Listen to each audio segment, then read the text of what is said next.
शून्य की खोज आर्यभट्ट ने या किसी अज्ञात भारतीय ने की, ये तो आप सब जानते हैं। मगर आर्यभट्ट तो 5वीं शताब्दी में आए थे ना, तो फिर त्रेता युग में कैसे पता चला कि रावण के 10 सिर थे? और द्वापर युग में हुए महाभारत में कैसे पता चला कि कौरव 100 भाई थे? क्यों, है ना दिमाग घुमा देने वाली बात। लेकिन भले ही ये बात अभी आपको ज्यादा हैरान कर देने वाली ना लग रही हो, मगर सोचने वाली बात तो जरूर है कि आखिर जीरो से पहले की दुनिया कैसी थी, क्योंकि बिना जीरो के तो काउंटिंग इम्पॉसिबल लगती है। हालांकि ऐसा नहीं है कि जीरो से पहले काउंटिंग नहीं होती थी, लेकिन सवाल तो ये है कि वो काउंटिंग आखिर होती कैसे थी। चलिए डिटेल्स में जानते हैं। शून्य की खोज 5वीं सदी में हुई, मगर जब तक शून्य की खोज नहीं हुई थी तब तक क्या काउंटिंग नहीं होती थी? कई लोग सोचते हैं कि शून्य से पहले गिनती नहीं होती थी, लेकिन हकीकत में गिनती तो होती थी, बस वो बेहद जटिल हुआ करती थी। इसका अंदाजा आप बेबीलोनिया की स्क्रिप्ट से लगा सकते हैं। बेबीलोन वासी भी गणना किया करते थे। अगर उन्हें 3672 लिखना होता था तो 1000 के 3 चिन्ह लगाने पड़ते थे, यानी 3000। इसके बाद 100 के 6 चिन्ह यानी 600, फिर 10 के 7 चिन्ह यानी 70 और आखिर में 1 के 2 चिन्ह यानी 2। इस तरह से वो 3672 को 17 अलग अलग चिन्हों में शो करते थे। मगर यही वजह थी कि मैथमेटिक्स बहुत ही ज्यादा कॉम्प्लेक्स बनी हुई थी। इसलिए सवाल उठता है कि इतनी कॉम्प्लेक्स कैलकुलेशंस के साथ में लाखों करोड़ों की घटनाओं का हिसाब आखिर कैसे रखा जाता था? यकीन मानिए, शून्य की खोज से पहले का हिसाब किताब बहुत ही ज्यादा थकाऊ और बोरिंग हुआ करता था। सवाल ये उठता है कि जब शून्य की खोज से पहले भी काउंटिंग हो रही थी तो शून्य की जरूरत ही क्यों पड़ी, और जीरो ही क्यों? जीरो का मतलब क्या था? पहले बात करते हैं आदिमानव की। क्या आदिमानव गणना किया करते थे? सवाल यह है कि गुफा मानव को गणना करने की जरूरत ही क्यों पड़ी? दरअसल आदिमानव भी समूह में रहते थे और ग्रुप में शिकार करते थे, लेकिन जब ग्रुप बड़े होने लगे तो उनकी गिनती करने की आवश्यकता महसूस होने लगी। मगर गणना का कोई तरीका था नहीं, तो गणना की शुरुआत हुई तिरछी लाइनों को बनाकर। जैसे ही कबीले में किसी नए बच्चे का जन्म होता था तो एक और लाइन पत्थर पर बना दी जाती थी। इसके बाद एक जगह सारी लाइंस ऐड कर दी जाती थी, जिससे पता चल जाता था कि ग्रुप में कितने लोग हैं। इसके अलावा कितने प्राणियों का शिकार किया गया और किसने किया, इसकी गणना के लिए भी वो हड्डियों पर लाइंस बनाया करते थे। यही नहीं, इनफैक्ट वैज्ञानिकों का तो यहाँ तक कहना है कि अब तक कितनी पूर्णिमा हुई, कितनी अमावस्या हुई और कितनी बारिश हुई, इन सभी की गणना भी वो अलग अलग वस्तुओं पर तिरछी रेखाएं बनाकर किया करते थे। ऐसी बेसिक घटनाओं के जरिए ही प्रिमिटिव मैन अपने एक्सपीरियंस से समझ गए थे कि फूड शॉर्टेज होने पर जनजातियां दूसरी जगह स्थानांतरित कर दी जाती हैं। आप सोच रहे होंगे कि चलो शिकार और इंसानों की संख्या की गणना तो मान लेते हैं, लेकिन वो पूर्णिमा और अमावस्या की गणना क्यों किया करते थे? तो इसका जवाब है, इंसान जब एक जगह रहता है तो वहाँ का भोजन पानी धीरे धीरे खत्म होने लगता है, इसलिए उन्हें वहाँ से स्थानांतरण करना पड़ता था। पूर्णिमा और अमावस्या को आधार बनाकर आदिवासी जगह बदलते थे। वो पहले ही अंदाजा लगा लेते थे कि अब 10 या 20 अमावस्या या पूर्णिमा बीत चुकी हैं, तो अब उन्हें दूसरी जगह जाना होगा। इसी तरह समय बीतता गया और धीरे धीरे इंसान विकसित हो गया। आज से लगभग 40,000 साल पहले इंसान धरती के लगभग हर कोने तक पहुंच गया था और उन्होंने खेती बाड़ी शुरू कर दी थी। खेती बाड़ी की वजह से नोमैडिक लाइफ खत्म हो गई। लोगों ने लंबे समय तक एक जगह रहना शुरू कर दिया और वहीं पर उन्होंने अपने घर और कबीले बसाए।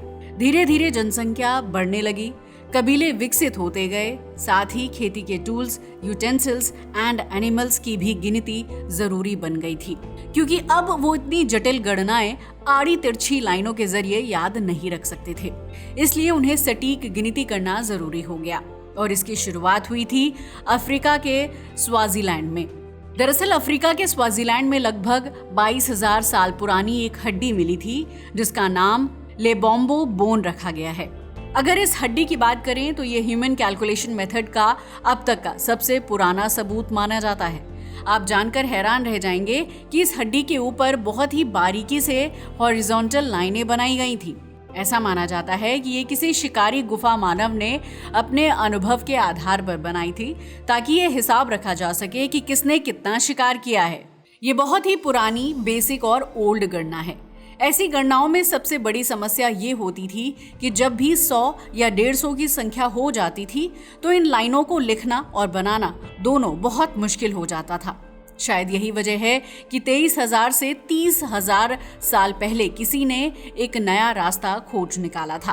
दरअसल ये बात है लगभग 30,000 साल पहले की, जब आज के चेक गणराज्य में 30,000 साल पुरानी हड्डियों पर बनाए गए लगभग 55 निशान मिले हैं। इसमें पहली 4 सीधी रेखाएं हैं, फिर 5वां तिरछा निशान और उसके बाद फिर से 4 सीधी रेखाएं और 5वां तिरछा। ऐसे ही कुल 30 और 25 इस तरह कुल 55 निशान बनाए गए हैं। ये सभी अंक 5 के कोएफिशिएंट में हैं। इसके बारे में वैज्ञानिकों का कहना है कि शायद हाथ की 5 उंगलियों को ध्यान में रखकर इसे बनाया गया होगा, लेकिन ऐसा नहीं है कि केवल यहीं पर इस तरह की गणना के संकेत मिले हैं। इनफैक्ट चेक गणराज्य और अफ्रीका जैसे क्षेत्रों में भी हड्डियों पर गणना के संकेत मिलते हैं, जिनकी एज अप्रॉक्स 20,000 वर्षों तक पुरानी मानी गई है। उत्तराखंड में भी एक हड्डी मिली है जिसमें 5-5 के स्लॉट में अलग अलग ढांचे बनाए गए हैं। इसमें 4 सीधी रेखाएं, फिर 5वीं एक तिरछी रेखा होती थी। इस तरह से 5-5 के आंकड़ों के आधार पर गणना बहुत आसान हो जाती थी, क्योंकि अब इस गणना को किसी अधूरी या अनगिनत लाइन से नहीं बल्कि समूहों में समझा जा सकता था। लेकिन संख्याओं को लिखने का सबसे पहला प्रमाण लगभग 4,000 से 5,000 साल पहले का दर्ज हुआ है। अगर प्राचीन बेबीलोनियाई अंकीय गणना की बात की जाए तो वहां पर अगर 2,58,457 लिखना हो तो वहां के लोग 2 लाख के लिए 2 बड़े निशान, 58,000 के लिए अलग चिन्ह और 457 के लिए एक अलग चिन्ह बनाया करते थे। दरअसल 2,58,000 और 457 को अलग अलग इसलिए लिखा जाता था क्योंकि उस समय शून्य का आविष्कार नहीं हुआ था। शून्य का आविष्कार ना होने की वजह से बेबीलोन वासियों ने अपने अंकों को समझने के लिए एक नया तरीका अपनाया था। प्राचीन भाषाओं में संख्याओं के अलग अलग चिन्ह बनाए गए थे और वो कोणीय रूपों यानी क्यूनिफॉर्म में ही लिखा करते थे। जैसे कि हमने अभी बताया, अगर किसी बेबीलोन वासी को 3,672 लिखना हो तो उसे 1000 के 3 चिन्ह, फिर 600 के 6 चिन्ह, उसके बाद 70 के लिए 7 चिन्ह और आखिर में 2 के लिए 2 चिन्ह लगाने होते थे। हालांकि संख्यात्मक गणना में कहीं पर भी 0 नजर नहीं आता था। वहीं अगर 4,000 से 5,000 साल पहले के भारत की बात की जाए तो उस समय 2 तरीके से गिनती की जाती थी। एक थी शाब्दिक और दूसरी थी संख्यात्मक यानी आंकड़ों के आधार पर। जैसे कि 999 आज की हिंदी गणना के आधार पर ऐसे ही लिखा जाता था, मगर शाब्दिक में लिखा जाता था नव नवति नव। इनफैक्ट प्राचीन ग्रंथों में तो ज्ञान की संज्ञा को संख्या के रूप में वर्णित किया जाता था, जैसे कि दश, सहस्त्र, बुद्ध, लक्ष्य, शंख, निखर्व, पदम, महापदम, शंखु, जलधि एटसेट्रा। वैसे तो भारत में सब कुछ सही था, लेकिन समस्या ये थी कि जब भी न्यूमेरिकली एनर्जीज की गणना की जाती थी तब शून्य का आविष्कार नहीं हुआ था। इसलिए शून्य का प्रयोग न करते हुए उस समय अंकों को नए नाम और सिंबल के रूप में पेश किया जाता था। जैसे कि संस्कृत में 10 को दश, 20 को विंशति कहा जाता है, जबकि रोमन में 10 को x, 50 को l, 100 को c और 1000 को m लिखा जाता था। वहीं अगर ग्रीक की बात की जाए तो 10 को आयोटा, 20 को कप्पा और 30 को लैम्डा के रूप में लिखा जाता था। मगर ऐसा लिखने की वजह से बहुत सारी संख्याएं बहुत बड़ी हो जाती थी। अलग अलग संख्याओं को अलग अलग नाम से याद रखना भी मुश्किल हो जाता था। अगर यूरोप की बात करें तो उस समय रोमन साम्राज्य था। वहां अगर किसी को 8,732 लिखना होता था तो इसके लिए वो लिखते थे MMMDCCXXXII। तो आप खुद ही सोचिए, इतनी डिटेल में तरीकों को याद रखना कितना मुश्किल हो जाता होगा। साथ ही भारतीय उस वक्त अंकों को लिखने के लिए 9 अंकों को जानते थे, इसलिए 1 से 9 अंकों से ही सारी कैलकुलेशंस करनी होती थी। और ये केवल भारत की समस्या नहीं थी, क्योंकि शून्य के आविष्कार से पहले ये समस्या दुनिया के हर कोने, हर कल्चर और हर सभ्यता में थी।